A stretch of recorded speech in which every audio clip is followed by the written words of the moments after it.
Assalamualaikum warahmatullahi wabarakatuh. Pada pertemuan kedua ini kita akan membahas mengenai evolusi dari ilmu manajemen. Nah, dalam bab ini kita akan memahami mengenai manajemen awal, kemudian ada beberapa pendekatan yang mendasarinya, baik berupa pendekatan klasik, pendekatan perilaku, pendekatan kuantitatif maupun pendekatan kontemporer. Di sini ada beberapa poin mengenai sasaran-sasaran pembelajaran. Yang pertama, poinnya yaitu mahasiswa mampu menjelaskan keadaan pada saat teori manajemen pertama kali dikembangkan. Ini menjelaskan beberapa contoh manajemen awal. Kemudian yang kedua, mahasiswa mampu menguraikan berbagai cara untuk memanfaatkan suatu teori. Dan yang terakhir, mahasiswa juga mampu membedakan apa itu manajemen awal, kemudian manajemen klasik, pendekatan perilaku, kuantitatif, dan pendekatan kontemporer. Terdapat 5 pendekatan dalam evolusi teori manajemen. Yang pertama, manajemen awal. Yang kedua, pendekatan klasik. Ketiga, pendekatan perilaku. Yang keempat, pendekatan kuantitatif. Dan terakhir yaitu pendekatan kontemporer. Baik, kita akan bahas satu persatu mengenai pendekatan dalam evolusi manajemen. Yang pertama yaitu manajemen awal, di mana ilmu manajemen ini telah dipraktekkan sejak lama, meliputi usaha yang terorganisasi, kemudian diarahkan oleh orang yang bertanggung jawab dalam berbagai aspek atau aktivitas perencanaan, kemudian pengorganisasian, kepemimpinan, dan pengendalian telah ada sejak ribuan tahun yang lalu. Kita ambil contohnya yaitu piramida Mesir. Pembangunan piramida Mesir dibangun oleh ratusan ribu orang dalam rentang waktu 20 tahun lamanya. Nah, kita bisa bayangkan jika piramida tersebut dibangun tanpa ilmu manajemen, sangat sulit rasanya untuk terrealisasi. Dalam pembangunan piramida tersebut telah dilakukan berbagai aspek manajemen seperti perencanaan, pengorganisasian para pekerja dan bahan baku, kemudian memimpin, mendelegasikan tugas kepada para pekerja, menegakkan pengendalian untuk menjamin semuanya berjalan dengan apa yang telah direncanakan sebelumnya. Nah, dalam ilmu manajemen pada sebelum abad 20 terjadi dua peristiwa yang cukup penting. Yang pertama yaitu peristiwa pada tahun 1776 saat Adam Smith memunculkan doktrin ekonomi klasik yaitu The Wealth of Nations, di mana dalam bukunya dia menggagas tentang keunggulan ekonomis yang akan didapat oleh organisasi atas pembagian kerja. Pembagian kerja atau division labor ini meliputi perincian pekerjaan kepada tugas yang lebih spesifik serta berulang. Nah, yang kedua yaitu peristiwanya adalah revolusi industri di Britania. Ditandai dengan banyaknya penggunaan mesin yang menggantikan peran manusia, kemudian mengakibatkan perpindahan aktivitas produksi yang awalnya dari rumah ke rumah menuju tempat khusus atau yang kita sebut sebagai pabrik. Nah, akibat kejadian ini membuat para manajer kala itu memerlukan teori yang bisa membantu untuk meramalkan permintaan, kecukupan bahan baku, memberikan tugas untuk bawahan, mengarahkan aktivitas sehari-hari. Nah, sehingga menyebabkan ilmu manajemen mulai dikembangkan oleh para ahli. Pada kajian awal manajemen dikenal sebagai pendekatan klasik. Pendekatan klasik ini berfokus pada rasionalitas dan berusaha menjadikan organisasi dan para pekerja berfungsi seefisien mungkin. Nah, ada dua teori utama dalam pendekatan klasik. Yang pertama, manajemen ilmiah atau scientific management yang diperkenalkan oleh Frederick W. Taylor pada tahun 1856 sampai 1915. Studinya meliputi yang pertama time and motion studies, kemudian Patchwork Theory System, dan yang terakhir 4 prinsip dasar manajemen ilmiah. Di mana Taylor memperkenalkan teori scientific management, yaitu teori yang menganalisis dan mensintesis alur kerja dengan tujuan meningkatkan produktivitas tenaga kerja.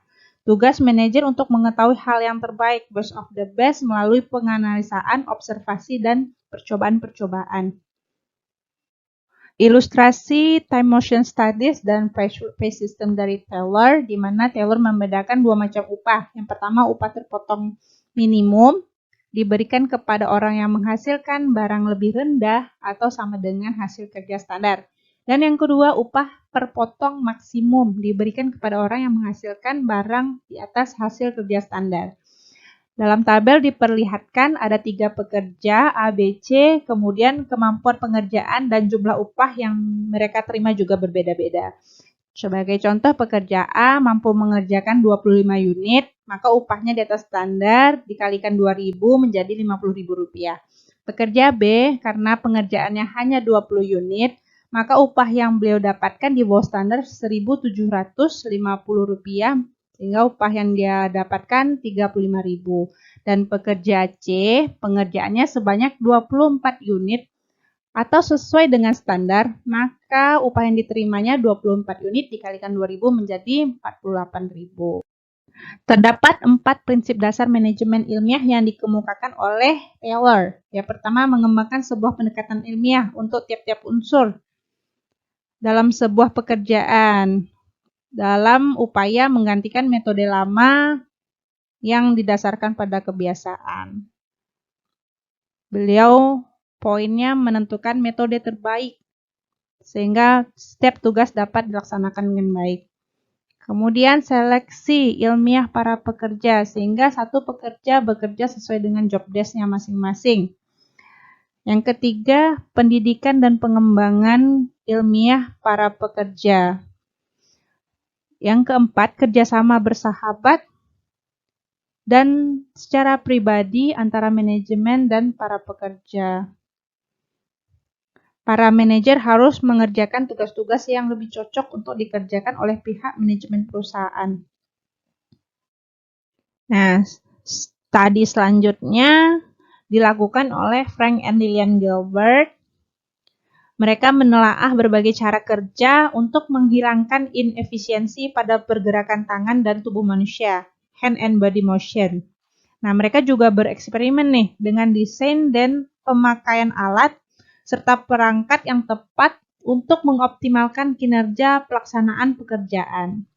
Seperti mereka membuat sebuah skema klasifikasi untuk menandai 17 gerakan tangan dasar.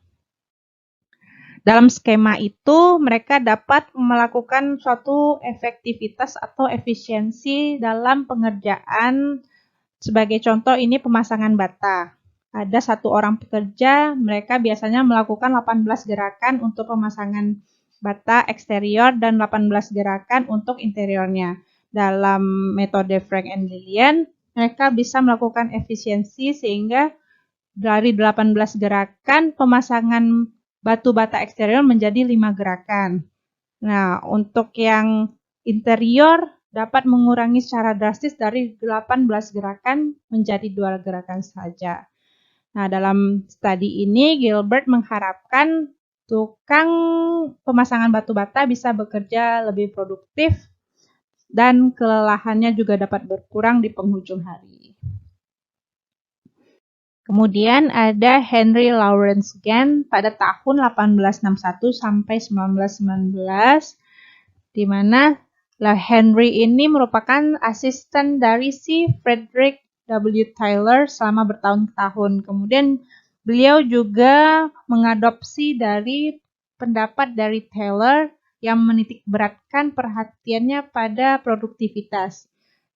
Meskipun begitu, Gann juga memperkenalkan sistem yang beliau bikin sendiri, yaitu sistem bonus untuk merangsang produktivitas karyawan dan organisasi.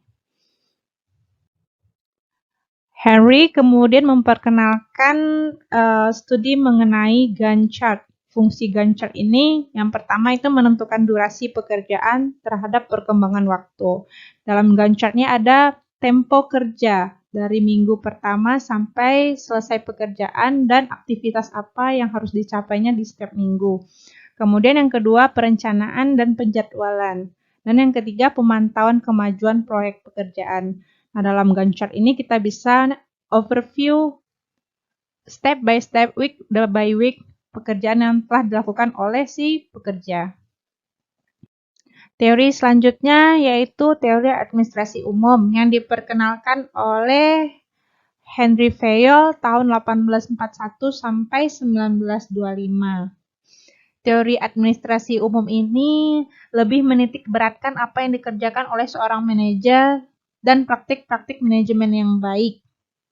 Nah, Fayol ini mencetuskan gagasan-gagasannya melalui aktivitas semua manajer. Ia mengembangkan 14 prinsip manajemen. Yang pertama itu pembagian tugas, pembagian kerja. Kemudian kewenangan manajer. Ketiga, disiplin. Para karyawan harus mematuhi dan menghormati aturan-aturan yang berlaku. Kesatuan perintah, kesatuan komando ya. Setiap pekerja menerima perintah hanya dari satu orang atasan saja. Kemudian kesatuan arahan, kepentingan individual di bawah kepentingan umum. Yang ketujuh, imbalan atau remunerasi. Para pekerja harus memperoleh upah yang adil untuk jasa atau kerja yang telah mereka berikan. Yang kedelapan, pemusatan atau sentralisasi. Merujuk pada sejauh mana bawahan dapat terlibat di dalam pengambilan keputusan. Nah, yang kesembilan, rantai skalar. Hierarki.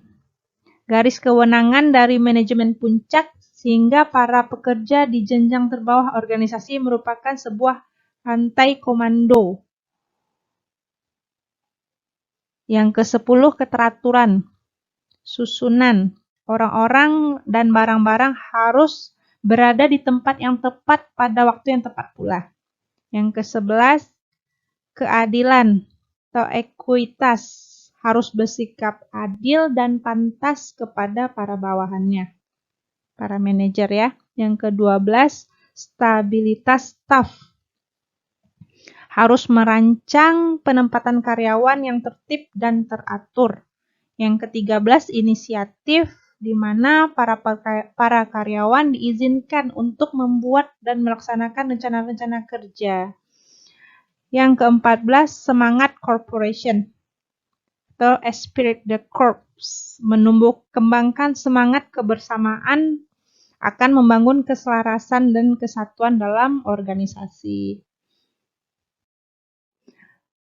Selanjutnya, teori administrasi umum dikemukakan oleh Max Weber pada tahun 1864 sampai 1920. Beliau mengembangkan sebuah teori mengenai struktur otoritas dan hubungan-hubungan berdasarkan sebuah model organisasi ideal yang dinamakan sebagai birokrasi. Nah, birokrasi ini harus memiliki karakteristik atau bercirikan yang pertama pembagian kerja jelas, kemudian kewenangan dalam hierarki, memiliki rantai komando yang jelas, impersonalitas, kemudian pemilihan formal, selanjutnya arahan dan peraturan formal juga, dan yang terakhir orientasi karir. Selanjutnya pendekatan perilaku yang kita kenal sebagai Organizational Behavior atau OB, sebuah bidang kajian ilmiah yang menelaah tindakan-tindakan atau perilaku yang bekerja di sebuah organisasi. Ini terdapat 4 pemikir ya, 4 studi mengenai OB ini. Yang pertama dilakukan oleh Mary Parker Follett pada tahun 1868 sampai 1933. Beliau menelaah mengenai teori perilaku dan hubungan manusia. Merupakan salah satu orang pertama yang menyadari bahwa organisasi dapat dipandang dari perspektif perilaku individu dan kelompok orang. Kemudian Follett juga mengemukakan ide-ide yang lebih berorientasi pada manusia dibandingkan dengan gagasan. Kemudian beliau juga berpendapat bahwa organisasi harus didasarkan pada etika kelompok. Studi selanjutnya dikemukakan oleh Chester Barnard tahun 1886 sampai 1861, di mana beliau mengemukakan dalam teorinya keseimbangan antara tujuan organisasi dengan individu dapat dijaga apabila manajer itu mengerti, paham mengenai konsep dari zone of acceptance, di mana pegawai akan menerima perintah bila mereka memahami dan mampu serta berkeinginan untuk menuruti atasan. Kemudian peneliti selanjutnya Robert Owen tahun 1700 akhir ya, berpendapat bahwa beliau memiliki gagasan mengenai bagaimana sebuah tempat kerja yang ideal. Kemudian uang yang dikeluarkan untuk memperbaiki kondisi buruh merupakan sebuah investasi yang cerdas. Dan terakhir, peneliti selanjutnya Hugo Munsterberg pada awal tahun 1900 beliau menggagas penggunaan uji-uji psikologi sebagai sarana pemilihan karyawan, konsep-konsep teori pembelajaran untuk pelatihan karyawan, dan studi perilaku manusia untuk memotivasi karyawan. Penelitian selanjutnya mengenai pendekatan perilaku dilakukan oleh Elton Mayo pada tahun 1880 sampai 1949, di mana hasil eksperimen berkenaan dengan pendefinisian ulang desain pekerjaan atau job redesign, kemudian perubahan-perubahan panjang hari kerja, workday, dan minggu kerja, work week, penetapan waktu istirahat kerja, dan perencanaan skema upah individu versus upah kelompok kerja. Pendekatan selanjutnya yaitu pendekatan kuantitatif, di mana pendekatan kuantitatif ini menggunakan teknik kuantitatif ya untuk membantu proses pengambilan keputusan. Pendekatan ini melibatkan penggunaan statistik, model optimasi, model informasi, simulasi komputer dalam aktivitas manajemen. Salah satu pendekatan kuantitatif ini yaitu manajemen mutu total atau total quality management. Merupakan sebuah falsafah manajemen yang sepenuhnya berfokus pada upaya perbaikan secara terus-menerus dan kemampuan menjawab dengan cepat berbagai kebutuhan dan harapan pelanggan. Dalam manajemen mutu total terdapat 6 aspek yang mendasari. Yang pertama, fokus penuh pada pelanggan. Kemudian yang kedua, keinginan untuk melaksanakan perbaikan yang berkesinambungan. Yang ketiga, berfokus pada proses. Yang keempat, perbaikan mutu dalam segala hal yang dijalankan oleh organisasi. Yang kelima, pengukuran yang akurat. Dan keenam, pemberdayaan karyawan. Nah, pendekatan terakhir yaitu pendekatan kontemporer, di mana terdapat dua pendekatan yang mendasari pendekatan kontemporer ini. Yang pertama, kesisteman. Kesisteman kata dasarnya itu sistem, merupakan definisi dari sekumpulan bagian yang saling terkait dan saling bergantung satu sama lainnya, yang ditata sedemikian rupa sehingga membentuk suatu kesatuan yang utuh. Nah, sistem ini ada dua, tertutup dan terbuka. Sistem tertutup, sistem yang tidak dipengaruhi dan tidak berinteraksi dengan lingkungannya, dia berdiri sendiri. Nah, yang kedua, sistem terbuka, sistem yang berinteraksi dengan lingkungannya, lawan dari tertutup. Nah, yang kedua itu kontingensi. Ini ada skema dari organisasi sebagai sistem terbuka. Yang pertama ada 3 bahan dasarnya, yaitu input, kemudian melakukan proses transformasi, kemudian dapat menghasilkan output. Inputnya itu berupa manusia, human, modal, capital, teknologi, informasi. Kemudian dilakukan proses transformasi, yaitu meliputi aktivitas kerja para karyawan, aktivitas manajemen, teknologi, dan metode operasinya seperti apa. Kemudian dihasilkanlah sebuah output yang berupa produk dan jasa, atau hasil keuangan, kemudian informasi, atau maupun outputnya berupa SDM, manusianya. Nah, feedbacknya ada di lingkungan eksternal. Pendekatan kontingensi ini biasanya disebut juga sebagai pendekatan situasional. Kenapa disebut pendekatan yang situasional? Karena setiap organisasi itu bersifat unik, menghadapi situasi-situasi yang berlainan, atau contingencies dan membutuhkan treat cara pengelolaan yang berbeda-beda pula. Dan terdapat 4 variabel-variabel dalam kontingensi yang populer ya. Pertama, ukuran organisasi. Yang pertama, dengan besarnya organisasi, maka permasalahan kompleks masalahnya juga besar. Yang kedua, teknologi dan untuk pekerjaan-pekerjaan rutin. Untuk mencapai tujuan, organisasi pasti akan menggunakan berbagai teknologi. Nah, yang ketiga, ketidakpastian lingkungan yang ditimbulkan oleh perubahan-perubahan lingkungan juga akan mempengaruhi proses manajemen. Dan yang terakhir itu perbedaan individu. Setiap orang atau individu pasti akan memiliki perbedaan dalam hal kemampuan, baik itu untuk mencapai sasaran kinerja. Maka perbedaan ini merupakan faktor pertimbangan yang sangat penting bagi para manajer. Nah, baiklah Nanda, di akhir kelas ini Ibu akan membagikan tugas ya grup assignment yang kedua. Seperti halnya grup assignment yang pertama, kita membuat paper atau makalah. Namun ada beberapa poin yang mencakup dalam paper tersebut, di mana paper tersebut harus menjabarkan beberapa contoh manajemen awal. Kemudian yang kedua, menjelaskan berbagai teori dalam pendekatan klasik. Poin yang ketiga, membahas perkembangan dan penggunaan pendekatan perilaku. Poin keempat, menjabarkan pendekatan kuantitatif seperti apa. Dan yang kelima, menjelaskan berbagai teori dalam pendekatan kontemporer. Demikian kuliah kita pada saat ini. Ibu tutup dengan membacakan Alhamdulillahirrabbilalamin. Assalamualaikum warahmatullahi wabarakatuh.